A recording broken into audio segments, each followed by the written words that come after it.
Olá, pessoal. O professor me chama mais uma vez. E olha só, aqui na etapa 3, a gente, para dar uma quebrada nessa ideia de genética, né, aliviar um pouco a tensão aí sobre os conteúdos do terceiro ano, que querendo ou não são um pouquinho pesados, mas não são impossíveis da gente entender.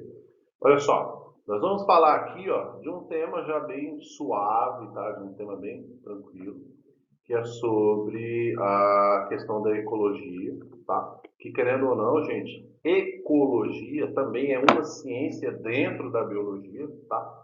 Que ela vai estudar o eco, vem do meio ambiente, tá? Então, logia vem do estudo do meio ambiente, tá? Então, a ecologia nada mais é do que o estudo do meio ambiente e dos indivíduos que vivem nesse meio ambiente, tá? Então, vamos ver aqui, olha só. Nessa unidade a gente vai aprender a definir o que seria uma ecologia, tá?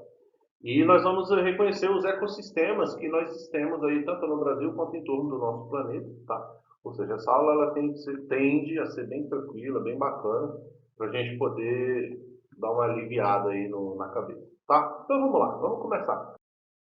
Olha só, como eu já falei para vocês, ecologia vem de duas palavras, tá? Oikos, que significa casa, né? Ou seja, meio ambiente, e logo significa estudo, ou seja, ecologia é o estudo da casa, é o estudo do ambiente que esses indivíduos estão inseridos, tá? Aí vamos lá, alguns conceitos importantes, como a gente já, né, de terceiro ano, a gente já tem em mente. Espécie, né, nada mais é do que um conjunto de indivíduos semelhantes, tá? Tanto estruturalmente como funcionalmente e principalmente bioquimicamente, como que o corpo desses indivíduos funciona. Então, se são indivíduos semelhantes, tanto na estrutura, no funcionamento e na composição química desses indivíduos, então eles pertencem à mesma espécie. O exemplo prático aqui é o Homo sapiens, né? Então, tanto homem quanto mulher, das várias espécies que nós, das várias subespécies que nós temos aí, né, do asiático, do africano, do europeu, né, do latino. Então, querendo ou não, embora sejamos indivíduos completamente diferentes, mesmo sendo diferentes, nós temos muitas coisas em comum, que a gente viu lá na etapa 2, na classificação biológica dentro de taxonomia, tá? Aí nós temos aqui, ó, população nada mais é do que um conjunto de indivíduos de mesma espécie, ou seja, é uma sociedade, tá? Querendo ou não, é o caso do ser humano. Também pode acontecer questão de colônias também, tá? Então, assim, ó, população é um conjunto de indivíduos de mesma espécie que vivem numa mesma área e, querendo ou não, no mesmo período. Automaticamente, nós temos aqui a população de ratos que vivem num bueiro e, querendo ou não, eles têm ali ó, a população de bactérias que causam ali prejuízo nesses indivíduos, querendo ou não, a cada 10 dias. Tá? E conceito de comunidade ou biocenose, que dependendo do livro que a gente lê, ele pode trazer ou comunidade ou biocenose. Então, seja comunidade ou seja biocenose, nada mais é do que o conjunto de populações diferentes vivendo no mesmo lugar. Lembrando que espécie é um conjunto de indivíduos de mesma espécie. Beleza. População é um conjunto de indivíduos de mesma espécie, ou seja, a população humana. Agora, comunidade é o conjunto de várias populações juntas no mesmo lugar. Por exemplo, na nossa casa, querendo ou não, a nossa casa é uma comunidade. Porque olha só, dentro da nossa casa nós temos a população de seres humanos que vivem lá dentro. Por exemplo, seu pai, sua mãe, seu marido, sua esposa, seu filho. Beleza. Mas se a gente fizer uma visão mais detalhada, a gente vai encontrar ali populações de formigas, querendo ou não, populações de mosquitos, nós vamos encontrar populações de pernilongos, nós vamos encontrar populações de traças, nós vamos encontrar populações de barata, populações de bactéria, ou seja, querendo ou não, dentro da nossa casa é um exemplo de uma comunidade. Tá? O nosso próprio corpo também é um exemplo de comunidade. O nosso corpo, na verdade, não é nosso, né? O nosso corpo ele é um conjunto de indivíduos diferentes. Por exemplo, são células diferentes, tecidos diferentes, órgãos diferentes, composição química diferente, bactérias vivem dentro da gente, vírus vivem dentro da gente, ou seja, querendo ou não, o nosso próprio corpo nem nosso tá? É um conjunto de indivíduos que vivem no nosso corpo, tá? Vamos lá para o próximo. Aí aqui, olha só, ecossistema ou ecossistema ecológico é um conjunto formado pelo meio ambiente físico, tá? Ou seja, o biótopo, ou seja, o lugar. Aí vem ele ainda traz aqui características bem simples, ó, o solo, a água, o ar, o tipo de alimento que ele vai encontrar ali, o tipo de rocha que ele vai encontrar ali, o tipo de gases que vai ter ali para esse indivíduo respirar, a toxina presente nesse ar, tá? Ou seja, querendo ou não, cada um desses indivíduos vai formar o que a gente chama de ecossistema, tá? Habitat, gente, é um lugar específico dentro do ecossistema, ou seja, eu tenho um ecossistema aquático. Poxa, mas quando eu falo de ecossistema aquático, poxa, pode ser um mar, pode ser uma lagoa, pode ser um rio, pode ser um lençol freático, ou seja, pode ser qualquer coisa. Mas quando eu me refiro a um habitat, eu estou pegando o ecossistema aquático e dentro desse ecossistema aquático tem um pedaço que aquele pedaço vive um indivíduo específico. Ou seja, habitat é um ponto, é um lugar dentro de um ecossistema. Por exemplo, traduzindo para um português mais bonitinho, a nossa casa é um habitat dentro de um ecossistema. Nesse caso, quem é o ecossistema? É a cidade que a gente vive, por exemplo, Brasília. Então, Brasília é um ecossistema e as cidades satélites são um habitat desse ecossistema. Tá? Aí aqui embaixo, ó, por incrível que possa parecer, nós temos um exemplo de um ecossistema aquático. Aqui embaixo nós temos as populações desse peixe douradinho bonitinho. Aqui embaixo também nós temos as espécies desses corais vivendo aqui embaixo. Então, se eu tenho populações diferentes vivendo no mesmo lugar, então nós temos aqui uma comunidade, certo? Aí, olha só, biótopo. Na área física na qual determina a comunidade vive, por exemplo, o habitat das piranhas é a água doce, como, por exemplo, o do rio Amazonas, ou, por exemplo, dos outros rios que fazem parte do complexo Pantanal. O biótopo O biótopo rio Amazonas é o local onde vivem todas as populações de organismos vivos desse rio, dentre elas a piranha. Nicho ecológico é o papel que o organismo desempenha, isso é, a profissão do organismo dentro desse ecossistema. O nicho informa as custas que esse indivíduo se alimenta, a quem ele serve como fonte de alimento, como ele se reproduz e etc. Um exemplo disso é a fêmea Anopheles, que transmite a malária, tá? Que é um mosquito, e é um inseto hematófago, ou seja, um mosquito hematófago é um mosquito que se alimenta de sangue. Nesse caso específico aqui, ó, nós temos o indivíduo fêmea. Por que o indivíduo fêmea? Porque as fêmeas, por depositarem o ovo no ambiente, então quando ela suga o sangue da pessoa ou do animal que ela parasitou, que ela sugou o sangue, então esse sangue, por ser rico em nutrientes, ela utiliza esse ovo tanto para se alimentar quanto para alimentar os ovos até ela botar esses ovos no ambiente, tá? Diferentemente do macho. O macho, ele se alimenta de seiva, tá? Ou seja, é um indivíduo herbívoro. Apenas as fêmeas desse mosquito fazem a questão do uso do sangue para poder se alimentar e alimentar os ovos, tá? Um outro exemplo disso também, ó, é a figura do leão como predador, devorando grandes herbívoros como zebras, antílopes, mamutes, mamute não, gente, perdão, elefante, girafa, perdão, mamute, ó, viajei, confundi mamute com elefante. Se bem que são parecidos, ó, lembra lá da taxonomia? São indivíduos parecidos, mas não são iguais, tá? Desculpa, gente, é normal. Vamos lá, próximo. Aí aqui, olha só, nós temos um nome chamado de ecótono. O que viria a ser esse ecótono? Vamos ver aqui, ó. É a região de transição entre duas comunidades, ou seja, entre dois ecossistemas diferentes.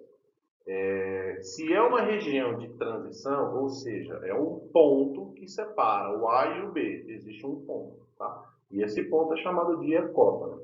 Um exemplo prático disso daí, ó, a gente pode encontrar um grande número de espécies e, consequentemente, um grande número de nichos ecológicos. Claro, se são áreas diferentes e no meio eu encontro indivíduos em transição, e querendo ou não, a gente encontra de tudo nesse meio de caminho aí, tá? Biosfera, gente, é o conjunto de toda a vida, seja ela de origem animal, seja ela de origem vegetal, e querendo ou não, ela vai ocorrer ali, ó, numa faixa fixa denominada de biosfera, tá? Que inclui tanto a superfície da Terra quanto rios, lagos, mares, oceanos e também inclui a questão dos gases da atmosfera, tá? E a vida ela só é possível na nossa faixa porque aí encontramos gases necessários, tá? A figura do gás carbônico e do gás oxigênio, né, para os indivíduos aeróbicos. e a questão também do solo, para esse indivíduo se fixar, colocar suas raízes, servir como um ponto de apoio, tá? Como a questão da fonte aquática, tanto para fornecer água e umidade para esse indivíduo se desenvolver, como eu falei também o oxigênio e nitrogênio para os indivíduos fermentadores, tá? Então vamos lá, a biosfera refere-se ao conjunto da região do planeta ocupada pelos seres vivos. É possível encontrar vida em todas as regiões do planeta, por mais quente ou por mais frio que ela seja. O conceito de biosfera foi criado por analogia a outros conceitos empregados para designar parte do nosso planeta. Aí nós temos aqui um exemplo bem prático. Ó. Por exemplo, nós temos o efeito de borda, ou seja, nós temos a floresta. E como a ponto de separação dessa floresta, a gente tem essa que a gente chama de efeito de borda, ou seja, que seria a última porção, a extensão final dessa floresta. Tá? Aqui, ó, por exemplo, ecossistema, né, como a gente já falou, o conjunto de biocenose ou de comunidade biótica e de fatores abióticos. Gente, fatores bióticos são todos os fatores vivos. Então entra animais e plantas, fungos, bactérias, protozoários, algas, tá? Ou seja, fatores bióticos é tudo aquilo que é vivo. Já os fatores abióticos são todos aqueles fatores não vivos. Eu não disse mortos, eu disse não vivos. Por exemplo, nós temos a figura das rochas, do ar, da água, da luz solar, nós temos a questão dos gases da atmosfera, nós temos a questão dos minerais presentes no solo, dos nutrientes presentes no solo. Ou seja, fatores abióticos são aqueles componentes não vivos.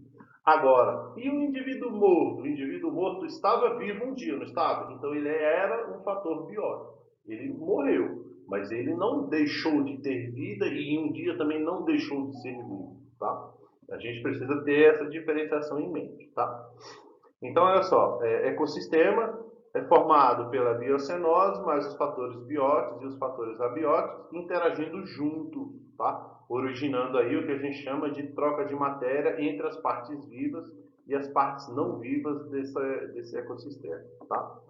Em termos funcionais, é a unidade básica da ecologia, ou seja, que é o estudo dos ecossistemas, é o estudo dos habitats desses indivíduos. E quais são as estruturas que fazem parte do ecossistema desses indivíduos? Os fatores abióticos e os fatores bióticos, eles precisam influenciar-se mutuamente, ou seja, tanto o fator biótico quanto o fator abiótico, eles precisam estar numa relação junta, numa relação em conjunta e, principalmente, olha só, vou até mudar de cor aqui, ó, e essa relação precisa estar em equilíbrio. Ah, mas se eles estão matando, caçando, tem gente morrendo, não sei o que, eles estão em equilíbrio? Sim, o equilíbrio da natureza é esse. O indivíduo nasce, serve de alimento para outro e assim sucessivamente. Tá? A regra é. Aí vamos lá, o que seria dimensão? Dimensão é muito variável a dimensão de um ecossistema. Tanto é um ecossistema uma floresta de coníferas, como um tronco de uma árvore apodrecendo, que querendo ou não vão sobreviver ali diversas populações de seres minúsculos vivendo naquele mesmo lugar. Tá? Então, assim é como é possível associar todos os ecossistemas existentes num só, muito maior que a ecosfera. É igualmente possível delimitar em cada um, outros mais pequenos, por vezes ocupando áreas tão reduzidas que recebem o nome de microecossistema. Eu não sei se vocês já devem ter percebido, ou até mesmo se na casa de vocês tem isso daí, que são aqueles jardins feitos em... Como é que é o nome? Aqueles jardins feitos naqueles vasinhos de vidro, vocês já perceberam? Então, querendo ou não, aquilo ali é um microecossistema, ou seja, dentro de um pote você tem ali um ecossistema dentro de um pote. E querendo ou não, aquilo ali faz parte da ecologia, até porque não é porque ele é de pequeno porte que ele não sirva como fonte de referência, como um lugar de interação entre organismos vivos e não vivos dentro de um mesmo lugar. Tá? Pronto. Aí aqui, olha só, constituintes e funcionamentos do ecossistema. Vamos ver o que ele traz aqui. Ó. De acordo com a situação geográfica, os principais ecossistemas podem ser classificados em terrestres ou aquáticos, né? Isso daí para a gente não é nenhuma novidade. E, querendo ou não, pode ser o aéreo também, tá? Em qualquer um dos casos, são quatro os seus constituintes básicos. Então, como eu falei, são os fatores bióticos e os fatores abióticos, tá? Então, isso daí a gente já foi. Os fatores bióticos, ou seja, os fatores vivos, eles vão ser classificados em produtores, tá? Que são aqueles indivíduos chamados de seres autotróficos, são aqueles camaradas que produzem o seu próprio alimento a partir da fotossíntese, da fermentação ou da oxidação de algum composto mineral, tá? Nós temos aqui, ó, a figura dos consumidores que vão se alimentar dos produtores, tá? Ou seja, no caso dos consumidores, nós já temos aí a questão dos herbívoros, dos carnívoros, dos hematófagos, ou seja, são ditos indivíduos heterotróficos, ou seja, são indivíduos que para se alimentar, eles necessitam consumir, precisam comer, precisam absorver outros organismos. Diferentemente do autótrofo. O autótrofo é aquele indivíduo que ele mesmo, apenas e somente ele vai produzir, através da sua respiração, aquela molécula de energia que ele necessita.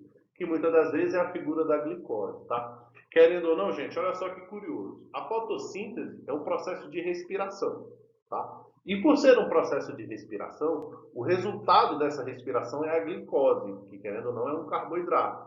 Ou seja, a planta exposta ao sol, captando sais minerais do solo, superaquecendo, promovendo a reação química da fotossíntese, tudo isso daí nada mais é, nada menos do que para produzir glicose, que é a moeda de troca da planta, que é o que mantém essa planta viva, tá?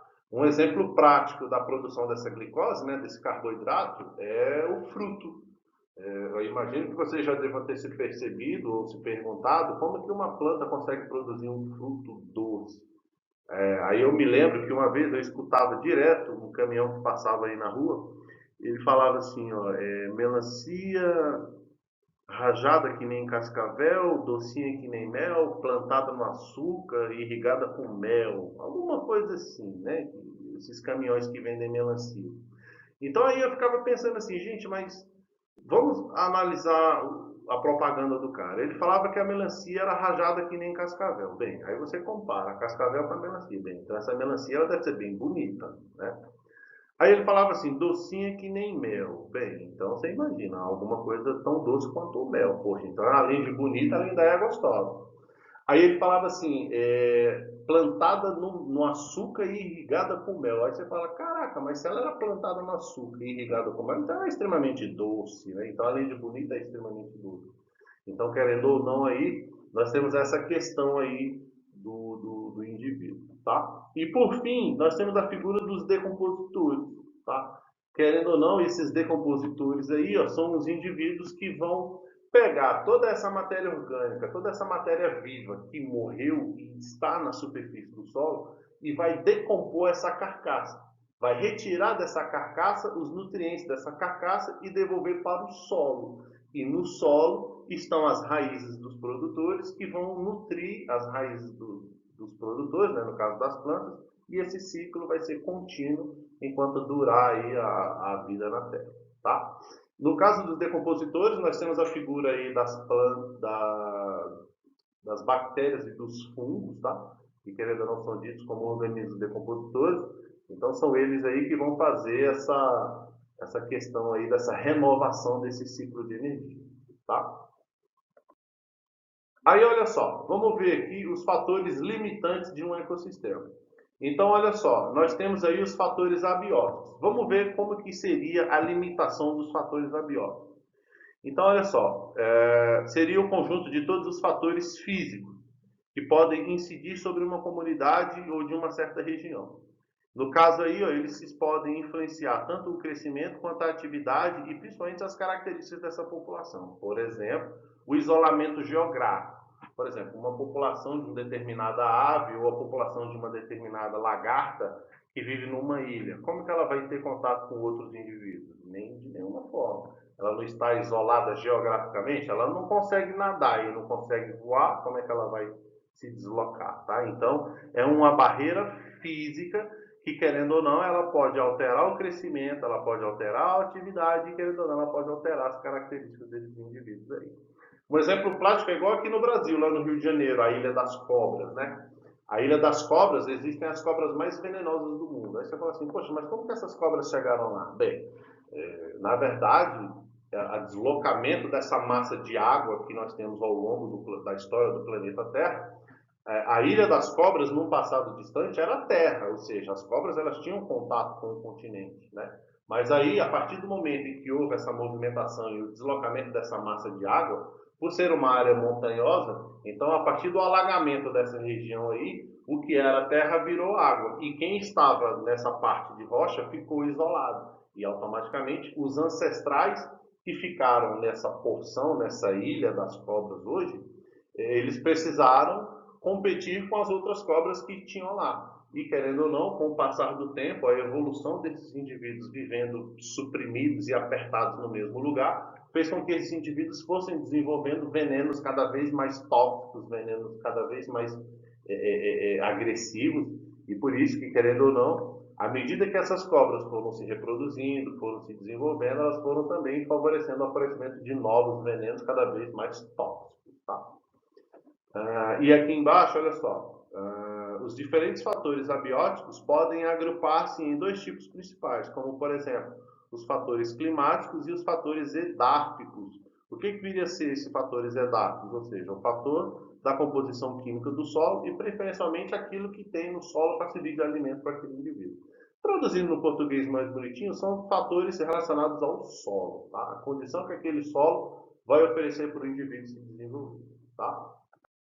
Aí, olha só, nós temos aqui a questão da luz, tá, gente? Como a gente bem sabe, os indivíduos, os seres vivos, eles necessitam de calor, tá? Seja por endotermia, seja por fatores ambientais, no caso do sol, tá? Nós temos aqui, ó, vamos ver aqui, ó, a luz é uma manifestação de energia cuja principal fonte é o sol, no caso do ambiente de vida livre, tá? É indispensável o desenvolvimento das plantas, ou seja, quanto mais sol, mais quente vai ser o ambiente, mais fotossíntese aquela planta vai produzir. De fato, os vegetais produzem a matéria de que seu organismo é formado através de um processo, no caso a fotossíntese, como a gente já falou, realizada a partir da captação da energia luminosa. Praticamente todos os animais necessitam de luz para sobreviver. São exceção algumas espécies que vivem em caverna, espécies chamadas de cavernícolas, ou seja, indivíduos que vivem em caverna ou que vivem em subsolo, tá, em profundidade. As espécies que vivem no meio aquático e de grande profundidade são chamadas de espécies abissais. No caso do mar, por ele ser muito profundo, tem regiões no mar que chega a ter até 11 quilômetros de profundidade, então, a partir de 500 metros no fundo do mar, a partir de 500 metros a gente já consegue não ter mais a incidência de luz. Então, você imagina de 500, 600, 1 quilômetro, 2, 3, 4 quilômetros, ou seja, tão escuro é isso lá embaixo, né? Então, quanto mais escuro, mais adaptação, mais informações para captar desse ambiente, esse indivíduo vai precisar desenvolver características, tá? Aí ele fala assim, ó, certos animais, como por exemplo as borboletas, elas necessitam de elevada intensidade de luz solar, porque cada espécie é designada por essa questão da luz, tá? Por oposição, são seres como o caracol e a minhoca, que necessitam menos de luz, tá? Porque, querendo ou não, quanto mais luz eles pegarem, mais ressecado e mais desidratado eles vão ficar, e, querendo ou não, eles podem vir a morrer, tá? A luz influencia o comportamento e a distribuição dos seres vivos na superfície do planeta, claro, e também as suas características morfológicas, tá? Isso daí é um fato, tá? Próximo. A temperatura, gente, querendo ou não, também é outro fator que vai determinar aí o crescimento ou não dessa população, tá? Ou seja, cada espécie só consegue sobreviver em certos limites de temperatura, tá? E o que confere esse fator uma grande importância. Cada ser sobrevive entre certos limites de temperatura ou amplitude térmica, tá? Não existindo nem acima e nem abaixo um determinado valor. Cada espécie possui uma temperatura ótima para realizar as suas atividades vitais. Alguns seres têm a grande amplitude térmica de resistência. Muitos seres chamados de euritérmicos, enquanto outros sobrevivem em limites estreitos de temperatura, que são chamados de seres estenotérmicos. Eu vou trazer um exemplo bem prático para vocês aqui, olha só. Répteis e anfíbios, tá? Eles são chamados de indivíduos ectotérmicos, ou seja, a temperatura do corpo deles se baseia de acordo com a temperatura do ambiente. Traduzindo no português mais bonitinho, se esses indivíduos estão no ambiente frio, a temperatura do corpo deles vai ser fria.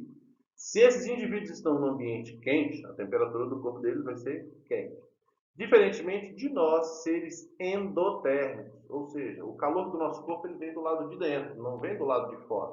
Então, querendo ou não, o calor que o nosso corpo produz através da atividade metabólica dos órgãos e da circulação do sangue nas veias promove um atrito que aquece a pele, o sangue, os órgãos aquecem o sangue aquece a pele, ou seja, gera o nosso calor de dentro para fora. Os répteis, por exemplo, no caso das cobras e dos jacarés, por exemplo, e das tartarugas também, olha só que curioso.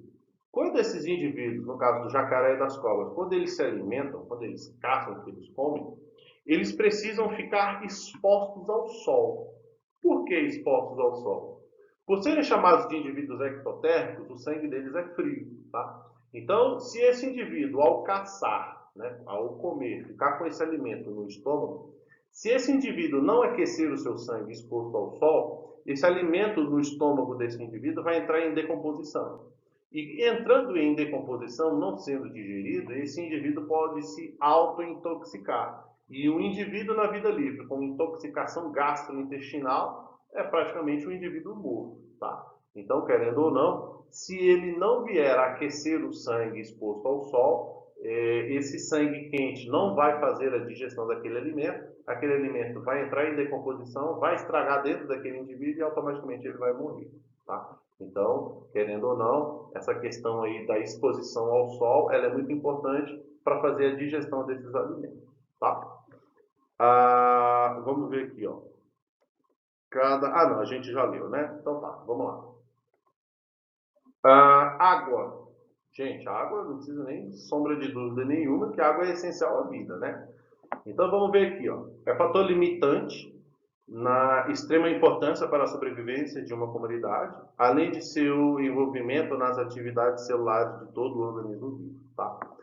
Não podemos nos esquecer de sua importância na fisiologia vegetal, ou seja, na transpiração e principalmente na condução das seivas dessa planta. É dos solos que as raízes retiram a água necessária para a sobrevivência dos vegetais. Tá? A disponibilidade dos nutrientes, querendo ou não, esse nutriente presente no solo, quanto mais úmido for esse solo, mais facilmente vai ser a absorção desses nutrientes no solo. Tá? Os fatores bióticos, como a gente já veio falando desde o começo, é a biocenose, é a comunidade, é a biota que vai viver nesse lugar. Tá? Aí aqui, olha só, nós temos indivíduos produtores, como a gente já falou, são os autotróficos, no caso dos fotossintetizantes. Os quimiosintetizantes são as bactérias, tá? Ou seja, ela vai pegar algum composto químico e vai metabolizar esse composto químico para produzir o alimento dela. Um exemplo prático disso é a bactéria que causa ferrugem. Não tem a ferrugem do ferro? Então, no primeiro momento, você imagina. Vamos lá, o que a sociedade fala para a gente? A sociedade fala para a gente o seguinte: se você deixar um ferro molhado, ele vai enferrujar. Tá, mas o que viria a ser a ferrugem? O que é a ferrugem? Bem, a ferrugem é um processo de quimiossíntese que uma bactéria vai exercer sobre o ferro. Ou seja, traduzindo no português mais bonitinho, existe um grupo de bactérias que, em contato com o ferro, elas vão comer o ferro. E ao comer o ferro, ou ao digerir o ferro, elas vão resultar o processo da decomposição do ferro, que é a ferrugem. Tá? Nós temos a figura dos consumidores primários, que querendo ou não são a maioria dos herbívoros. Tá? Se os produtores são os fotossintetizantes na figura dos vegetais, muitas das vezes das algas também, herbívoros são aqueles indivíduos que se alimentam de plantas. Tá? E o herbívoro serve de alimento para o carnívoro, o carnívoro serve de alimento para o decompositor, para o hematófago, e aí vai. Tá? E em último caso, como a gente já falou, nós temos aí a figura dos decompositores, que, como eu já disse, são bactérias e fungos, que vão decompor toda essa carcaça, a energia presente nessa carcaça, dos indivíduos que já estão mortos, né, e devolver isso daí para o solo. Tá? Cadeia alimentar. Bem, cadeia alimentar é um processo bem simples, tá, gente? É o que a gente acabou de falar. Uma cadeia alimentar ela só existe se ela tiver os três pilares: os produtores, os consumidores e os decompositores. Tá? Por isso que, querendo ou não, uma cadeia alimentar ela precisa ter a indicação desses três indivíduos aí. Mas vamos ver aqui o que o texto está trazendo para a gente. No ecossistema existe um fluxo de energia, sim, claro, e de nutrientes, que são interligados, que é chamado de cadeia alimentar. Nela, os elos são chamados de níveis tróficos, ou seja, a posição que aquele alimento vai ocupar naquela cadeia. Isso inclui tanto os produtores quanto os consumidores primários, secundários e terciários e, querendo ou não, os decompositores. Se todos estão juntos na equação, então todos fazem parte dela. Tá? Em um ecossistema aquático como uma lagoa, por exemplo, poderíamos estabelecer a seguinte sequência. Aí aqui embaixo a gente tem essa fotinha, mas vamos ali no outro slide, que lá está o que interessa para a gente. Olha só, eu tenho a flora, que são todos os vegetais fotossintetizantes que a gente encontra aí, certo? São chamados de produtores. Existem os consumidores primários que vão se alimentar dessa flora. Os consumidores secundários vão se alimentar dos consumidores primários. Os consumidores terciários vão se alimentar dos consumidores secundários. Já os decompositores, eles vão, deixa eu mudar de cor, os decompositores, eles vão se alimentar de todo mundo aqui, ó, inclusive do resto dessa planta. Ou seja, decompositor é o único indivíduo lá embaixo que ele consegue predar todo mundo, porque ele é o reciclador, ele é o renovador do fluxo dessa energia. Tá? Quer ver? Olha só aqui, ó. Vamos representar uma cadeia aqui, olha só. Eu tenho aqui ó, a figura da planta, né? Aqui, isso aqui é uma planta, tá, gente? Por favor, me ajuda aí. Lembra lá no slide que ele falou que representa o fluxo de energia? Bem, o fluxo de energia ele é sempre representado com uma seta. E essa seta, minha gente, ela sempre aponta para a direita, ou seja, ela sempre aponta para quem come. Então, ela vai funcionar como um indicador. Então, olha só, a planta ela serve de alimento para aqui, ó, eu vou fazer só um S de sapo, não, errei. Deixa eu apagar. Vamos apontar aqui, ó, deixa eu botar amarelo. Deixa eu colocar aqui um G de grilo. Isso, ficou bacana. Ou seja, essa planta serviu de alimento para o grilo, você concorda? Então, no caso do grilo aqui, ó, ele é o consumidor primário, certo? Esse grilo, você concorda comigo que ele serve de alimento para outro indivíduo? Então, aí sim entra o S aqui, ó, de sapo. Ou seja, a planta serviu de alimento para o grilo e o grilo serve de alimento para o sapo. Ou seja, o sapo aqui ó, vai ser o consumidor secundário. E se esse sapo fosse predado por uma cobra, acerta de novo, e aqui a gente teria a figura da cobra, e a cobra seria o consumidor terciário dessa cadeia alimentar. Certo? Ou seja, um indivíduo produz o alimento que vai servindo de alimento para outros tantos. Tá? Aí, olha só, no ecossistema terrestre, vamos ver como é que funciona aqui. Ó. Eu tenho a figura dos produtores, que nesse caso aqui são os fotossintetizantes, tá? Mais uma vez. Os consumidores primários, que vão se alimentar desses, os secundários, que vão se alimentar desses, os terciários, que vão se alimentar do secundário, e por fim os decompositores, que vão se alimentar de todo mundo aí de novo. Tá? Aqui, ó, no ecossistema aquático. Olha só, por exemplo, como é que seria uma cadeia alimentar no ecossistema aquático. Eu tenho aqui, ó, uma planta de fundo, tá? Ou até mesmo uma alga. Algas, como a gente viu, também são fotossintetizantes. Então, essa alga ou essa planta de profundidade vai ser o produtor desse ecossistema. Esse caramujo ele vai se alimentar da seiva, vai se alimentar da matéria orgânica presente nessa folha ou nessa alga. Esse caramujo vai servir de alimento para os lambaris, que são aqueles peixes de pequeno porte. Tá? Esses peixes de pequeno porte vão servir de alimento para o peixe maior, e esse peixe maior vai servir de alimento para o indivíduo ainda maior. Então, olha só, aqui no caso seria um indivíduo chamado de produtor. No caso do caramujo, ele seria o consumidor chamado de primário, o lambari seria o consumidor secundário, o peixe maior seria o consumidor terciário e, por fim, a garça aqui, ó, ela seria o consumidor quaternário. Beleza? Professor, e como é que seria com relação ao nível trófico? Bem, nível trófico é a posição que esse alimento ocupa. Bem, se nível trófico é a posição que o alimento ocupa, quantos alimentos eu tenho aqui? Bem, eu tenho como fontes de alimento, eu tenho a planta, eu tenho o caramujo, eu tenho o lambari, eu tenho o peixe e eu tenho a garça. Então, querendo ou não, eu tenho 1, 2, 3, 4, 5, deixa eu colocar aqui, 5 níveis tróficos. Ou seja, eu tenho 4 consumidores. Mas como o alimento aqui, ó, também faz parte, então eu tenho 5 posições de alimento diferentes nessa cadeia. Tá? Aí vamos lá. Aqui nesse slide é a mesma coisa, tá? A flora está dizendo que são os produtores. A fauna aqui, ó, são os animais chamados de consumidores primários, muitas das vezes os herbívoros, tá? Os secundários são a figura dos carnívoros ou até mesmo os onívoros. O terciário aqui também pode ser os carnívoros ou os onívoros, tá? Os decompositores, como a gente bem sabe, são os fungos e as bactérias, que vão degenerar e vão reciclar aí, ó, a matéria orgânica presente nesse pessoal aí, tá? Aqui, ó, vamos ver como é que seria a questão da fotossíntese, tá? Nós temos aqui, ó, a precipitação, né, na figura da chuva.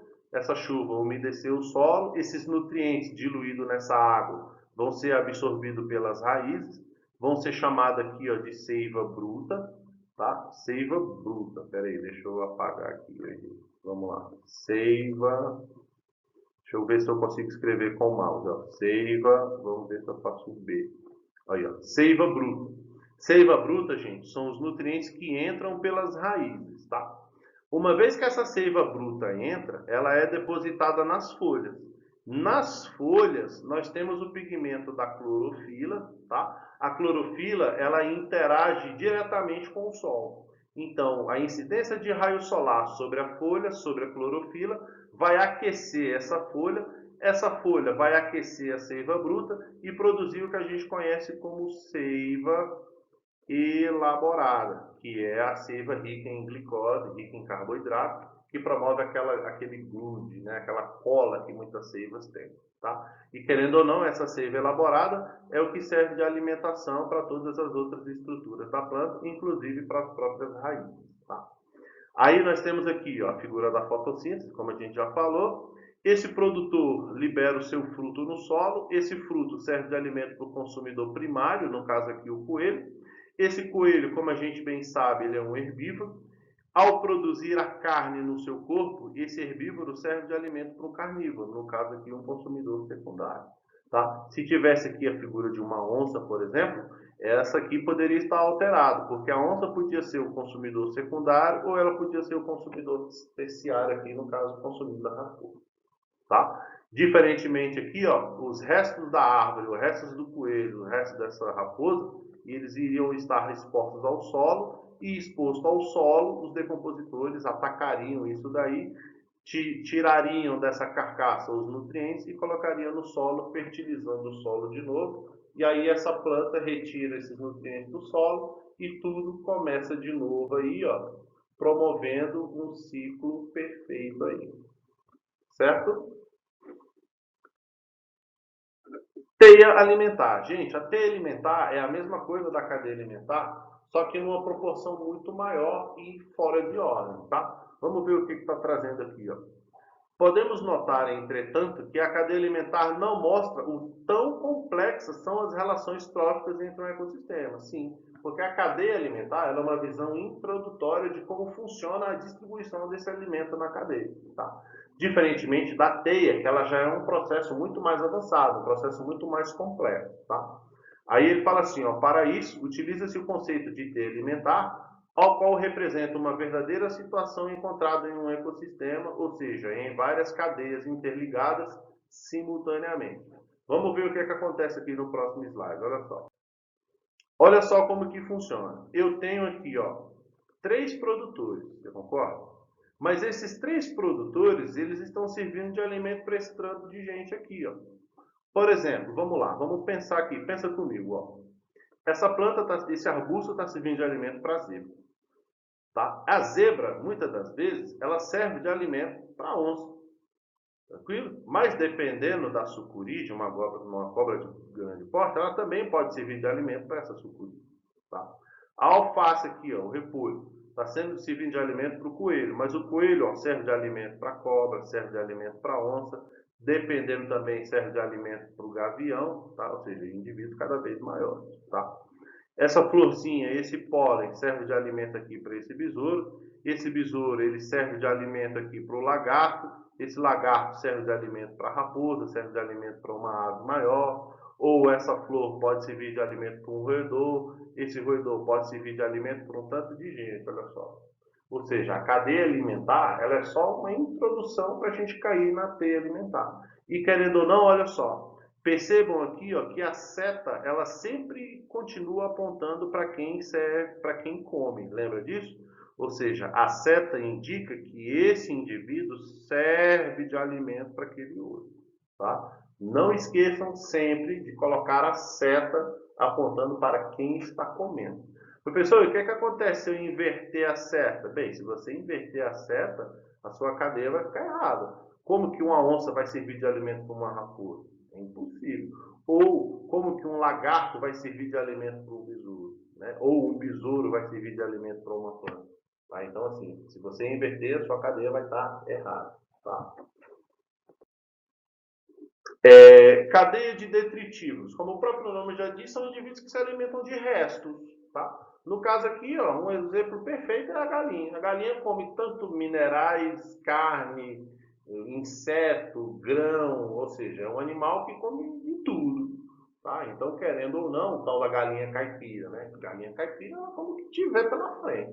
Ou seja, aquilo que ela vê como fonte de alimento, ela está traçando ali. Então, querendo ou não, são chamados de animais detritivos, que se alimentam de restos. Tá?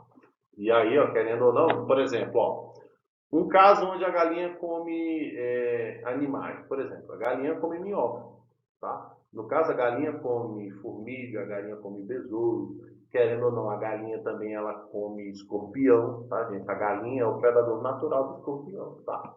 Porque como as aves têm ancestralidade com os répteis, na pata das galinhas e das aves em geral, vocês conseguem perceber que na pata deles tem a presença de escama e não de pena, tá?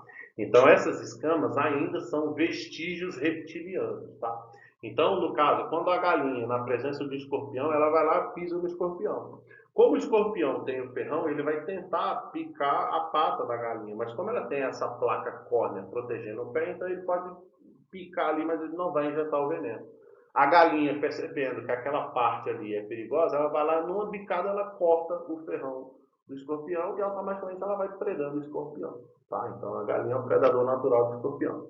Em contrapartida, se você chama ela, joga milho para a galinha, ela vai lá e come o milho. Agora, na vida livre lá fora, ela vai competir como qualquer outro predador. Tá? Aqui, ó, como a gente, né, dando continuidade lá, os restos são liberados no caso do tubo digestório da minhoca, e assim os restos desses consumidores servirão de alimento para os decompositores, como fungo e bactérias, tá?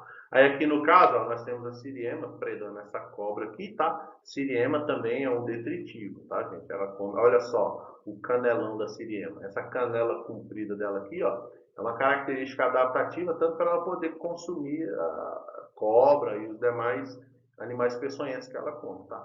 Nessa que ela pisa no indivíduo aqui, ó, por mais que ela pisasse aqui na cobra, a cobra tentaria bicar a perna dela aqui, você concorda? Mas aí, como essa perna dela aqui ó, tem as escamas, então a cobra pode até encaixar a mordida. Mas é tão dura, é tão rígida, que ela não consegue inocular o veneno. Mesmo assim, a siriema vai lá, como ela tem um bico muito forte, ela bica o pescoço, ela mata o indivíduo e depois ela vai lá e come esse indivíduo. Tá? Fluxo de energia nos ecossistemas. Tá? Então vamos ver aqui como é que funciona. A luz solar representa a fonte de energia externa em a qual os ecossistemas não conseguem se manter. Tá? Ou seja, o Sol realmente é a luz e a energia de todos. Tá? A transformação, ou seja, a conversão da energia luminosa para a energia química que os indivíduos necessitam, É a única modalidade de energia utilizável pelas células de todos os componentes de um ecossistema, tá? Ou seja, indivíduos vivos, tá? Sejam eles os produtores, sejam eles os consumidores ou principalmente os decompositores, tá? Ou seja, quanto mais quente for o ambiente, mais acelerado vai ser a absorção de energia desse indivíduo aí, tá? Portanto, a fotossíntese, seja realizada por vegetais, seja por micro-organismos, é o único processo de entrada de energia de um ecossistema, tá? E aí, ó, ele vem e fala assim, ó, muitas das vezes temos a impressão de que a Terra recebe uma quantidade diária de luz, maior do que realmente necessita. De certa forma, isso é verdade, uma vez que, por maior que seja a eficiência nos ecossistemas, os mesmos conseguem aproveitar apenas uma pequena parte dessa energia. Existem estimativas de cerca de 34% da luz solar seja refletida pelas nuvens e poeiras. Querendo ou não, apenas 19% seria absorvido e distribuído aí para o restante do planeta. Tá? Aí acaba que desses restantes, 47% do que resta chega de fato na superfície da Terra, ou seja, menos da metade da intensidade da luz, ela se perde antes mesmo de chegar aqui na superfície da Terra. Tá? Aí ele fala assim, ó, a fotossíntese utiliza apenas uma pequena parcela de 1 a 2% da energia total que chega na superfície da Terra. E é importante salientar que os valores citados acima são valores médios, são estimativas, tá? Não é aquilo na prática, tá? Porque interfere aí, ó, o relevo. Por exemplo, em regiões de montanha que estão mais próximas do Sol, então elas vão ter um maior desperdício. Agora, em regiões de profundidade, a nível do mar, ou até mesmo abaixo do nível do mar, regiões de profundidade, então a intensidade também vai ser menor. Ou seja, o fator geográfico, o relevo, o isolamento geográfico, a deformidade do ecossistema também vai interferir na incidência disso daí. É igual plantas que vivem em buracos, plantas que vivem em cavernas. Por exemplo, se tem uma caverna que ela só numa floresta e essa caverna só recebe a intensidade do sol durante 1 hora, que é quando o sol está aqui de frente, né? Então, querendo ou não, durante 1 hora é o prazo necessário que esses indivíduos têm para poder aproveitar o máximo da luz solar. Porque depois de 1 hora, 1 hora e meia, o sol já está aqui em cima, então já passa a fazer sombra. E aí só vai fazer sol de novo daqui 24 horas depois. Tá? Fotossíntese, como a gente já falou, né, lá no outro esqueminha, a seiva bruta entra aqui pelas raízes, é condicionada nas folhas, as folhas entram o gás carbônico, a energia luminosa, a clorofila, tá? Essa clorofila é aquecida pelo sol e o resultado da metabolização do gás carbônico é a figura da glicose, que vai produzir aí a seiva elaborada, que é a moeda de troca, que é a moeda de manutenção aí dessa planta, certo? Aí, ó, aqui a gente tem, ó, gostei desse slide aqui, ó, não vou nem ler esse textão aqui em cima não, olha só, se liga aqui embaixo, o que que é a fotossíntese? Nós temos, ó, a entrada da seiva bruta, essa seiva bruta é condicionada na folha. Na folha, ela é aquecida pelo sol, mais a seiva bruta e o gás carbônico. O resultado disso é a fotossíntese, que ocorre a produção da glicose, a produção do oxigênio, né, que faz a renovação do gás atmosférico, e querendo ou não aí, ó, o vapor de água. A fotossíntese também libera água. A planta necessita de água para a entrada do nutriente e ela necessita de água para a saída da fotossíntese, tá? Ou seja, então a água ela é aí um percussor muito forte de água, ou seja, uma planta ela necessita de muita água, tanto para produzir a sua fotossíntese, quanto para liberar esse vapor de água na atmosfera, tá? E querendo ou não, como ela é um indivíduo que é exposto ao sol, né, todo dia aí, o tempo todo, querendo ou não, ela transpira muito, tá, gente? Querendo ou não, planta soa, tá? Nas folhas das árvores, dos vegetais em si, tem uma estrutura chamada de estômago. Esse estômago é como se fosse um poro, tá? Quando essa folha superaquece, esse estômago abre e ele libera essa água quente para a atmosfera, formando aí aquelas gotículas que volta e meia, quando você fica embaixo da árvore, aquela gotícula cai em você. Aí você pensa assim, ixi, algum passarinho fez xixi em mim. Não. Pode ser, mas também na maioria dos casos não. Ou seja, aquela gotinha que caiu em você e você percebeu, é a planta transpirando. Um outro exemplo prático disso é igual quando você para o carro embaixo de uma árvore num dia quente.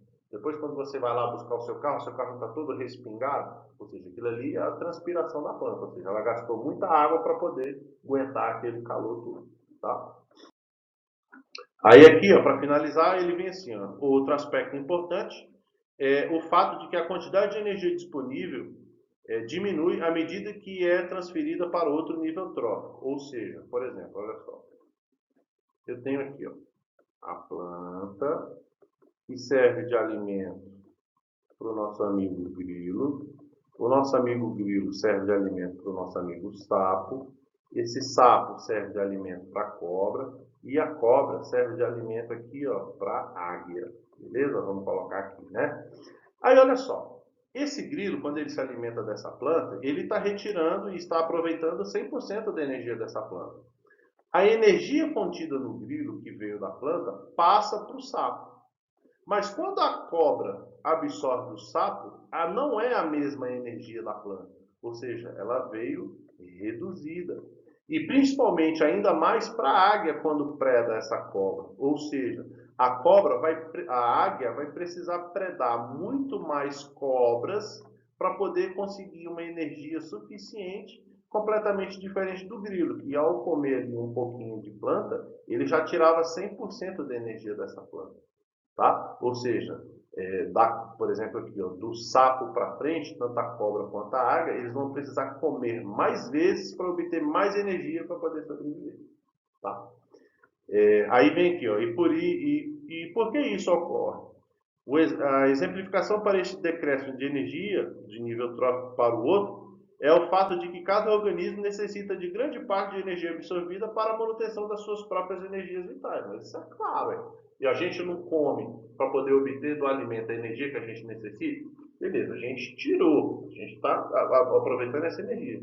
Mas a gente não vai queimar essa energia para nos mantermos vivos? Então, se de repente a gente for predado por outro indivíduo, esse indivíduo ele vai comer apenas parte da energia que a gente comeu lá atrás.